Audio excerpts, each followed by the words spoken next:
Alors que le reste du monde dormait, nous avons assisté il y a seulement quelques minutes à quelque chose d'inimaginable. La dernière fois que ça s'est passé, c'était en 1963 avec l'assassinat de JFK, John F. Kennedy, qui était un président adoré de la plupart des Américains. Juste pour vous mettre dans le contexte, pour ceux qui ne le savent pas, nous sommes en pleine élection présidentielle. La date limite étant fixée au 5 novembre de cette année-ci, donc juste quelques mois. Et beaucoup savent que ça fait déjà plusieurs années, Donald Trump est décrit par les médias conventionnels comme étant, disons, l'incarnation du démon. Beaucoup savent qu'on ne le veut pas dans cette course, mais il s'accroche. Donc aujourd'hui, il a eu un rallye du côté de la Pennsylvanie, qui est un État ici, où il partait justement parler à ses supporters. Et durant ce rallye, l'impensable arrive. Je vous laisse regarder. First president in the history of our country took over, and look what happened to our country. Probably 20 million people. And you know, that's a little bit old, that chart. That chart's a couple of months old, and if you want to really see something that's said, take a look at what happened.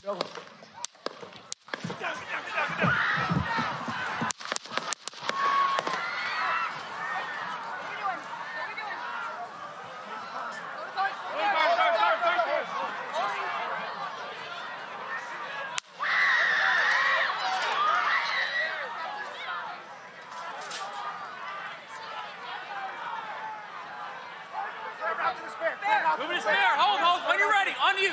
Ready. Move. Up. Move. Go. Up. Hawkeye's here. Hawkeye's here.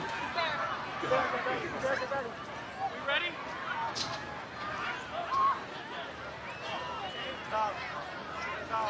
Okay, we are watching live at a rally in Butler, Pennsylvania, where former President Trump was speaking on the stage. There has been some kind of disturbance that clearly sets law enforcement and Secret Service into motion, immediately jumping around the former president in a protective mode. The crowd has been screaming. They are standing by. You can hear some voices there saying, "Are we ready to go? Are we ready to go?" We are looking at President Trump. This does not look good. I'm going to be honest with you, from what we can see right here, it looks like they are attempting to move him out, that he may have been injured. He is holding up his arm. He is pumping his fist, but clearly Secret Service wants to get him out of this situation.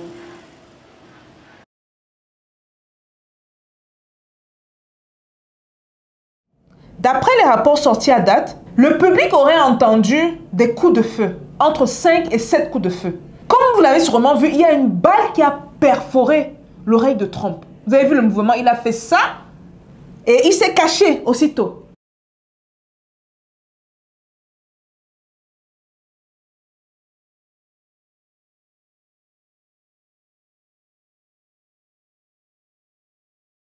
Et quand il s'est caché, il y a une autre rafale.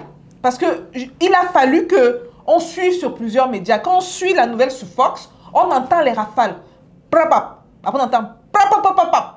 Et pendant ce temps, pendant qu'il y a les rafales, on n'a pas vu les services secrets. Les services secrets sortent quelques secondes après pour venir protéger le candidat à l'élection présidentielle. Ils le protègent et ils essayent de mettre les mains, de le couvrir du mieux qu'ils pouvaient. Et même malgré la blessure à l'oreille, vous avez vu le mouvement victorieux que Trump met, le poignet, pour dire « We're gonna fight ». Sur les lèvres, vous pouvez carrément lire le mot « fight ». Fight. Donc, peu importe ce qui est derrière ça, je reste debout.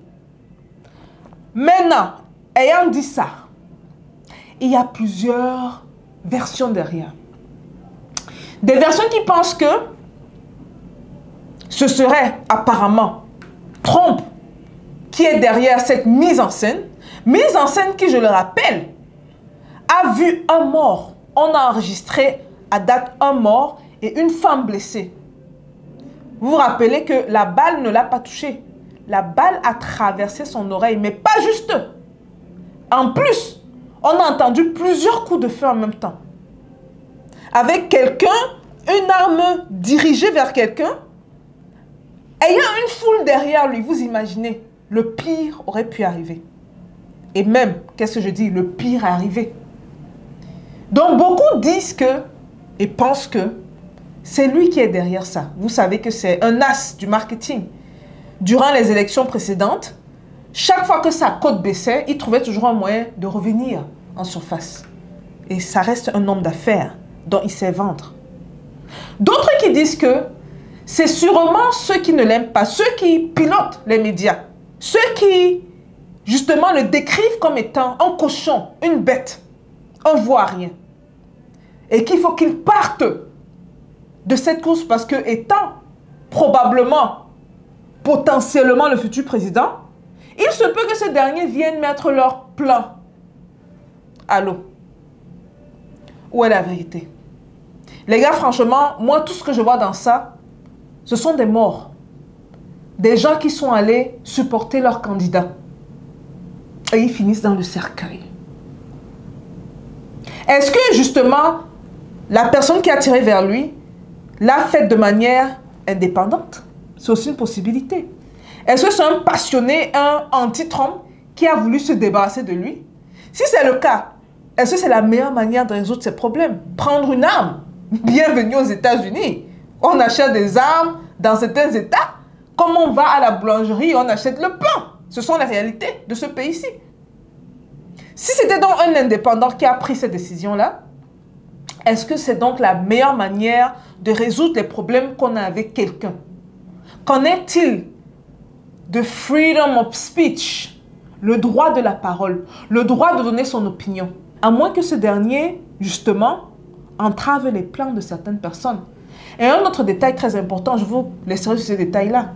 Apparemment, la dite personne qui aurait tiré sur Trump aurait été abattue par les services secrets.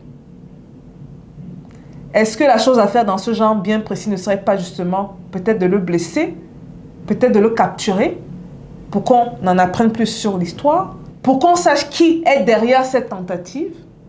Mais non, on l'a simplement abattu. Et on a ainsi effacé toute trace, afin qu'on puisse savoir qui a commis cette tentative de meurtre. Et même un meurtre, n'oublions pas qu'un civil est mort. Voilà donc ce qui se passe aux États-Unis. Voici donc les réalités de ce pays autant chéri par beaucoup. Les États-Unis ont leurs points positifs, mais beaucoup oublient certains challenges.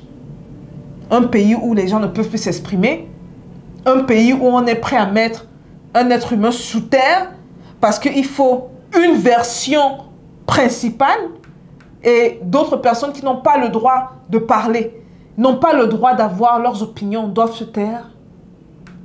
Voici les réalités. Les États-Unis sont en train de sombrer dans quelque chose de très inquiétant. Nous observons, hein, on est là comme par hasard. Je suis aux États-Unis, donc on observe. Mais quant à vous, dites-moi ce que vous pensez de l'événement. Qu'en suivra-t-il? Est-ce que Trump est derrière ça? Est-ce que c'est quelqu'un d'autre? Est-ce que c'est un acte indépendant pris justement par le shooter, par la personne qui tirait vers lui? Ou est-ce que c'est plus compliqué que ça a l'air? Je vous attends dans les commentaires, les gars. On se voit à la prochaine vidéo. And that comes right from the government services, comes right out of Border Patrol. Take a look at that. So that arrow is the lowest amount of illegal immigration ever in recorded history into our country. And then the worst president in the history of our country took over. And look what happened to our country. Probably 20 million people. And you know, that's a little bit old, that chart. That chart's a couple of months old. And if you want to really see something that's said, take a look at what happened.